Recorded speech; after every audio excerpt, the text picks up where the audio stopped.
Сәлем достар, қалдарыңыз қалай? Біз бүгін Азербайжаннан келген азербайжандық бауырымызбен сұхбаттасамыз. Бұл ата жұртын көруге келген екен. Өзі қазақшаны өте керемет жақсы біледі. Қазақстанға қош келдіңіз. Қазақстан жайлы пікіріңізді, қазақ тілін қайдан үйрендіңіз, осы жайлы өзіңіз айта кетсеңіз жақсы ма? Ассаламағалейкум, Қазақстан. Сәлем, Асия ханым. Мен Завид Мәхәрәмли, Әзербайжандықпын. Сіздің Әзербайжандық бауырыңызбын. Бұл менің Қазақстана бірінші сапарым.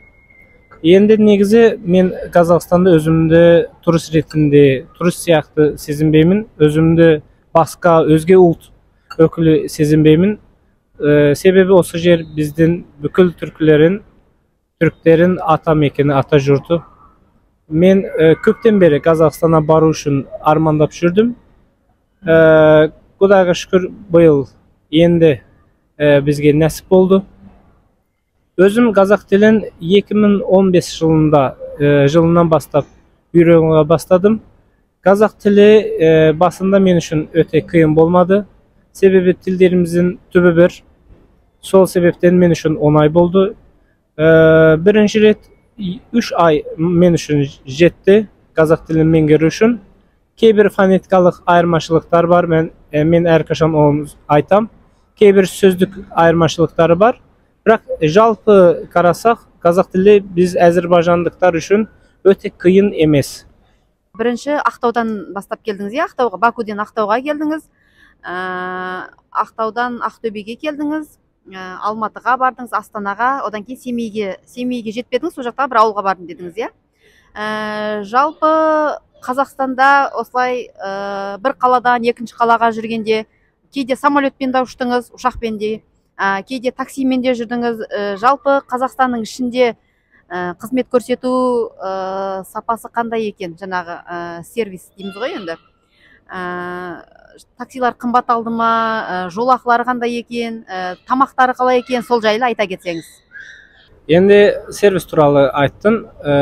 Жалпы санынан қарасақ, Қазақстанның қалалары өте керемет. Бірақ енді мен бірнеше кез жолда болдым, машинамен, таксимен. Мысалы, Ақтаудан Ақтөбеге барған кезімде, немесе Астанада бір досыммен Астанадан 200 шақырым алыста болған бір ауылға барған кезімде кейде байқадым, сол жерлерде әжетханаларын жағдайы нашар.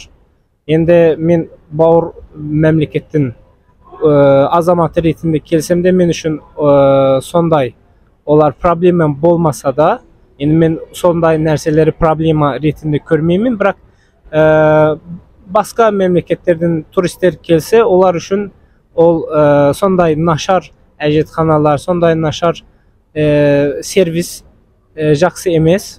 Туризмге кері әсер береді. Сол енді Европа елдері сияқты жақсы болса керемет болар еді. Бұдан басқа енді алыс жерлерде, бір жерден басқа жерге барсан, өте алыс жол болса, сол жол үстінде орналасқан кейбір дүкендерде, кейбір кішкене кафелерде азық-түлік біраз ескі азық-түліктер болды. Сондай проблемалар болмаса жақсы болар еді. Бағалары қала ішіндегі бағалардан 2 есе артық болды. Жол үстінде болған себебінен сенің басқа шешімін жоқ. Яғни сен үшін Қазақстандағы проблема сол қала аралық кафелер, әжетханалар, солардың жағдайы нашар дейсің ғой, сол. Жақсы, түсінікті. Ал жалпы қалалар қандай? Қайсы қала ұнады? Сол қалалар жайлы әсеріңмен бөліссең. Қалалар туралы шынын айтсам, маған бәрі ұнады. Енді мен Ақтауда бірінші рет болғанда, қазақтардың көбі Ақтау туралы маған бұрын айтты. Ол сондай үлкен қала емес, сондай әдемі қала емес, бірақ маған ұнады. Жолдар кең, көшелер кең, сол себептен жақсы Ақтау. Таза. Ақтау сондай керемет болмаса да, Ақтау сияқты, бірақ сол жерде жақсы еді. Алматы маған қатты ұнады. Almatının klimatı, tabii jağdayı öte жақсы, жасыл qala, köşeler taza.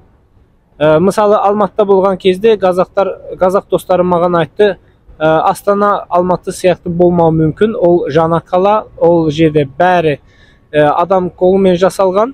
Бірақ мен Астанаға барсам, солай байқамадым. Астана мен үшін Европа елдерінің, өзім Европада болдым бір рет. Европа елдерінің қалалары сияқты, бәлкім олардан да артық. Ғимараттар өте жақсы, өте көрінісі өте күшті, жолдары кең, таза. Маған ұнады Қазақстан жалпы жағынан. Ал енді Завит мырза, Қазақстанда 15 күндей болыпсыз. Осы уақыт аралығында тілден қиналған жоқсыз ба? Енді сіз қазақша білгендігіңіз үшін қиналмаған шығарсыз, бірақ бізде көп жерлерде орысша сөйлейді, әсіресе Астанада.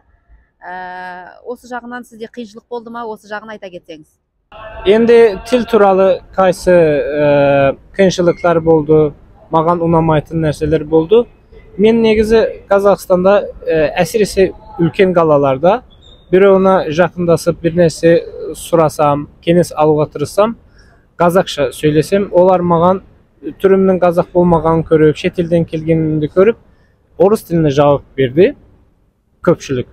Енді мен оларға айттым, мен сенімен қазақша сөйлеймін, маған қазақша жауап бер десем, олар айтады, бізде орыстардың саны көп, орыс тіліне сабақ алдық, орыс тілінде жұмыс істейміз, қоғамда орыс тілі көп қолданылады, сол себептен біз орыс тілін көп қолданамыз деп жауап берділер. Енді мен оларға айттым, енді орыстардың саны көп болса, бәрібір қазақтың санынан көп емес. Мынау жер қазақтың топырағы, мынау жер қазақ мемлекеті, мынау жерде жай қазақ тілінде сөйлеу тиіс. Солай болды. Енді солай айтсам, олар менімен қазақша сөйлеуге бастады. Бірақ қазақ тілі туралы сондай проблемалар бар. Мен бір нәрсені айтқым келеді. Мысалы Қазақстанда балалара арналған мультфильмдер болсын, программалар, бағдарламалар болсын, қазақ тілінде түсірілген кинолар болсын, өте саны көп. Оған қарамастан қазақ тілінің жағдайы сондай жақсы емес меніңше. Енді жаман демес, бірақ сондай жақсы демес. Мысалы бізде Әзербайжанда балаларға арналған мультфильмдер түсірілбейді. Көп киноларымыз жоқ. Біз бәрін басқа мемлекеттерден аламыз. Біз үшін ол өте қиын нәрсе, бірақ Әзербайжанда халық жай Әзербайжан тілінде сөйлейді. Басқа тілде сөйлемейді қоғамда. Бірақ Қазақстанда сондай үлкен жақсы жұмыстар болса да, қазақтардың өздері қазақ тілін сондай өз араларында көп қолданбайды. Енді мен естемін, адамдар өз араларында сөйлейді. Мысалы бір сауда орталығына кірсен, сәлем, ассаламу алейкум десен, саған орысша жауап береді. Олар қазақ тілін біледі, бірақ саған бірінші орыс тілінде жауап береді. Енді ол маған қатты әсер етті. Мынау жер қазақтың топырағы, мынау жерге мен қазақ тілінде сөйлеуге келдім. Мынау жерде жай қазақ тілін естігім келеді. Солай. Енді қазақ тілінің жағдайы туралы айтсам, негізі қазақ тілінің дамымағанның себебі, оның күнәсі 100% меніңше қазақтардың күнәсі. Қалай айтсам, енді Қазақстанда қазақтар орыс болсын, басқа ұлт өкілі болсын, солардың тілдерінде қызмет жасауға тырысады. Өз тілінде сөйлемей, олардың тілінде сөйлеуге тырысады. Мысалы, Әзербайжан көп ұлтты мемлекет. Әзербайжанда біз әзербайжандықтар бәрімен Әзербайжан тілінде, жай Әзербайжан тілінде сөйлейміз. Сол себептен олар Әзербайжан тілін өте жақсы біледі, жақсы түсінеді. Қазақстанда солай емес. Егер қазақтар солай жасаса, ол басқа ұлт өкілдері қалай қазақ тілін меңгерсін, қалай үйренсін, қалай құрметтесін. Бірінші қазақтың өзінің өз тілінде сөйлеу, өз тілінде бәрімен өз тілінде сөйлеу, өз тілін құрметтеп сөйлеу керек. Endi osu problemaların boluna karamasdan Kazakhstanda жақсы нәрселерді көп. Мысалы, endi biz bərimiz Kenes odağında bolduk. Kenes kezinde 15 respublika arasında en көп orusların kolымен kılmız körgün, kırılgan, repressiya körgün халық Kazaklar.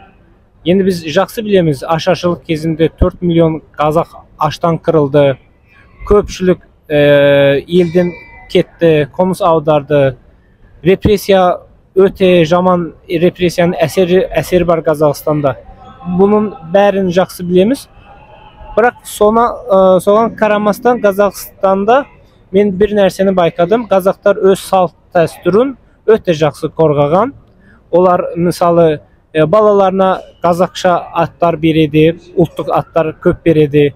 Olar ultluk kiyimlerin, ultluk närselerin köp kiyedi. Olardan üyünde misalı ülkenlerмен, kişkentaylarмен karım katnas nağız türkü bizlerden bir nağız türkü karım katnası otbasıları solay. Olar öz ultluk tağamdarın pişirip jeydi. Misalı Kazakhstanda soňşa kırgından, soňşa repressiyadan keyin öz mınanday ultluk salt dəsturi korgagany öte keremet men üçün. Endi bugan kosumşa misalı Kazaklar öz kızların başka ultlarga köp bermeydi. Bu menimçe öte жақсы. Endi Kazaktın sanı az bolganın sebebine baylanıştı mı bilmeyimin. Menimçe ol salt dəsturga baylanıştı. Olar özge ultlarga öz kızların köp bermeydi. Osu menimçe жақсы. Öz ultluk minezin korgağı üçün, öz ultluk salt dəsturun korgağı üçün osu жақсы. Başka ultlarмен aralaspağı керек. Қазіргі кезде мына тәуелсіз 6 түркі мемлекеті өздерінің Туран одағысын құрғысы келеді, иә. Туран одағы білесіз әлі ресми құрылған жоқ. Енді осы мемлекет, енді бұған әртүрлі саяси кедергілер бар, оны білеміз сізде бізде. Бірақ енді мүмкіндік болып құрылып жатса, мысалы әскери одағымыз, әскеріміз бір болса, мысалы кеңес өкіметі кезіндегі сияқты, мысалы үшін қазақтар Түркияға, Азербайжанға барып қызмет етсе, Азербайжандар Қырғызстанға барып, өзбектер жаңағы Түркменстанға барып деген сияқты. Сондай әскеріміз, ортақ әскеріміз болғанын қалайсыз ба? Солай болатын болса, одан бізге, сізге тиімді ме? Жалпы осы жайлы не ойлайсыз? Содан соң осындай пікірлерді айтылып жатыр. Туран одағын құрғаннан кейін осы 6 мемлекеттің ақша бірлігі бірдей болса деп, осы біздің экономикамыз үшін бұл тиімді ме? Жалпы осылар жайлы не ойлайсыз? Осылар жайлы айта кетсеңіз. Endi Turan odağı turalı.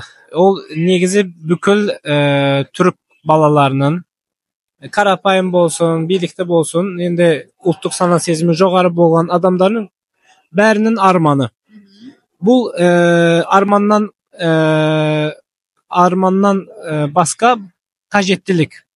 Sebebi bizden özümüzden başka dostumuz, özümüzden başka bağrımız yok.